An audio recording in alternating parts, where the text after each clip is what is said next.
जीवन में कभी भी अभिमान नहीं आना चाहिए। अभिमान और अहंकार जीवन में कभी भी नहीं आना चाहिए।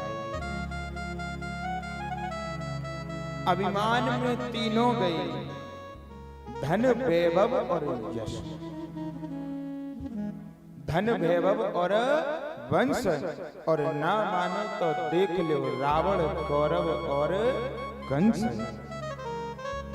रावण को भी अभिमान हो गया है, अभिमान हो गया रावण को भी, तो रावण भी चला गया। हाँ? कौरवों को देखिए, कौरवों को भी अभिमान था, क्या हुआ? महाभारत का युद्ध हार गए हैं। और कंस को देखिए, कंस का भी भगवान ने उद्धार कर दिया। कंस को भी अभिमान था। इंद्रदेव को भी अभिमान हुआ था, भगवान ने इंद्रदेव के अभिमान को भी नष्ट किया था। एक बार ब्रह्मा जी को भी अभिमान हुआ था, भगवान ने ब्रह्मा जी का भी अभिमान नष्ट किया है। जीवन में बंधुओं निवेदन करूंगी, जो अभिमान है ना, ये अभिमान भी कई प्रकार के होते हैं। किसी को ऐसा अभिमान हो जाता है कि हमारे परिवार में लड़ने वाले बहुत हैं, 10-10 लट्ठ हैं, हमारा कोई क्या कर लेगा है? और कमजोर व्यक्ति को जाकर के दबा लेते हैं, निर्बल को जाकर के दबा लेते हैं। जीवन में कभी ऐसा नहीं करना चाहिए। क्यों? अगर हम निर्मल व्यक्ति को दबावेंगे तो जब ऊपर वाले की जब लठिया पड़ेगी ना, तो लठिया नहीं टूटेगी और कमर टूट जाएगी, आवाज नहीं आएगी।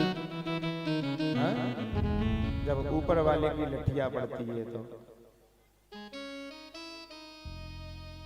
संसार में लोगों को अपनी सुंदरता का अभिमान हो जाता है कि हमसे ज्यादा सुंदर इस संसार में कोई नहीं है। काया तेरी रतन जड़ी काउजन माटी में मिल जावेगी। निवेदन करूं, अपनी इस सुंदर काया पे भी हमें और आपको अभिमान नहीं होना चाहिए। ऐसे ऐसे अभिमान हो जाते हैं सुंदरताओं को, लोग बागों को, कि फिर वो अपनी सुंदरता में सामने वाले को देखते तक नहीं है, उसको अपने बगल में बिठाने के काबिल भी नहीं समझते हो उसको। कभी भी सुंदरता का अभिमान नहीं होना चाहिए। क्यों? क्योंकि ये जो काया है ना, ये जो शरीर है ना, ये एक दिन माटी में मिल जावेगी। ये काया हमें किराए पे मिली हुई है। जिस दिन मकान मालिक आ जाएगा उस दिन हमें ऐसी ठोकर मारेगा और हमें घर छोड़ करके निकलना पड़ेगा।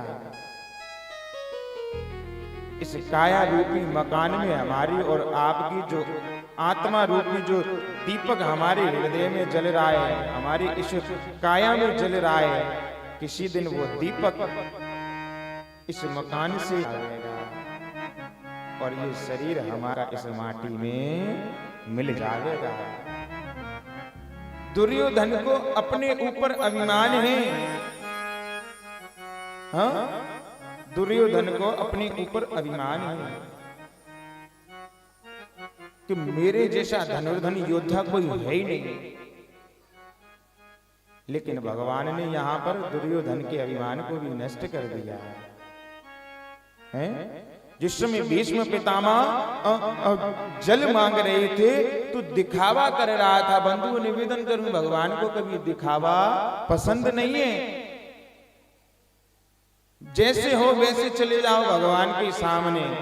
भगवान के सामने आजकल हम और आप ऐसा देखते हैं कि अगर भगवान के मंदिर जावे तो आजकल कुछ माताएं बहनाएं ऐसी होती हैं, ड्रेसिंग टेबल के सामने खड़ी होकर खूब सजेंगी, हाँ खूब धजेंगी, और फिर बाकी बाद में भगवान के दर्शन करने के लिए मंदिर जावेंगी। भगवान को दिखाने के लिए बंधुओं निवेदन करूं, भगवान को सब पता है हम और आप कैसे हैं और कैसे नहीं है।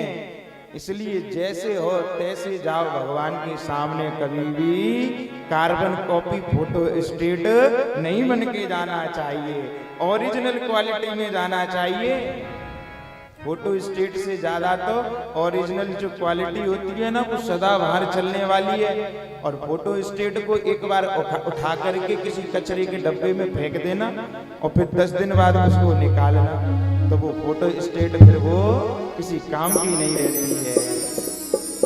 इसलिए भगवान के सामने कभी भी जाओ, जैसे हो तैसे ही भगवान के सामने जाकर के खड़े हो जाओ, भगवान से प्रार्थना करने लग जाओ, भगवान के चरणों में नमन वंदन प्रीति करने लग जाओ। जीवन में कभी भी किसी को छोटा या बड़ा नहीं समझना चाहिए कि हमसे बड़ा इस संसार में कोई नहीं है, हमारे पास इतना धन है, कभी भी धन का अभिमान नहीं होना चाहिए। हमारे पास 4-4 गाड़ियां हैं, कभी भी उन गाड़ियों पे ज्यादा खुशी नहीं होनी चाहिए, अन्यथा वही गाड़ियां फिर एक ना एक दिन हादसे का शिकार बन जाती हैं और पूरे परिवार उन गाड़ियों में डूब जाते हैं। जीवन में कभी अभिमान नहीं होना चाहिए। बड़ा हुआ तो क्या हुआ, और जैसे पेड़ खजूर, पंथी को छाया नहीं,